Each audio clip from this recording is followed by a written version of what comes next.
വഖഫ് ബോർഡിലെ അമുസ്ലിം നിയമനത്തിൽ സർക്കാരിൻ്റേത് മുസ്ലിം സമുദായത്തെ വഞ്ചിക്കുന്ന നിലപാടെന്ന് മുൻ മന്ത്രി പി രാജീവ്. അമുസ്ലിം അംഗങ്ങളെ നിയമിക്കണമെന്നാവശ്യപ്പെട്ട ആദ്യ BJP ഇതര സംസ്ഥാനമാണ് കേരളം. വിഷയത്തിൽ മുഖ്യമന്ത്രിക്ക് നിശബ്ദനായിരിക്കാനാകില്ലെന്നും പി രാജീവ് പറഞ്ഞു. മുസ്ലിം ലീഗിന്റെ മുസ്ലിം എന്ന പേരിന് മാറ്റുന്നത് നന്നായിരിക്കും. അതൊരു ലിമിറ്റഡ് കമ്പനി മാത്രമാണ്.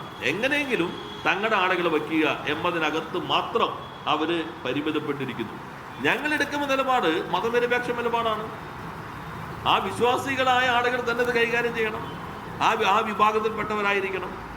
അത് ലീഗിന് മാത്രം കുത്തകയായിട്ട് ഞങ്ങൾ കരുതുന്നില്ല. ഇത് നമ്മുടെ സമൂഹം ഒറ്റക്കെട്ടായി തന്നെ എടുക്കേണ്ട നിലപാടാണ്. പിന്നെ മുഖ്യമന്ത്രി അവിടെ നിൽക്കണം. മുഖ്യമന്ത്രി എന്ന നിലയിൽ നിയമസഭയുടെ പൂർണ്ണമായിട്ട് വിധേയമാകണ്ടേ?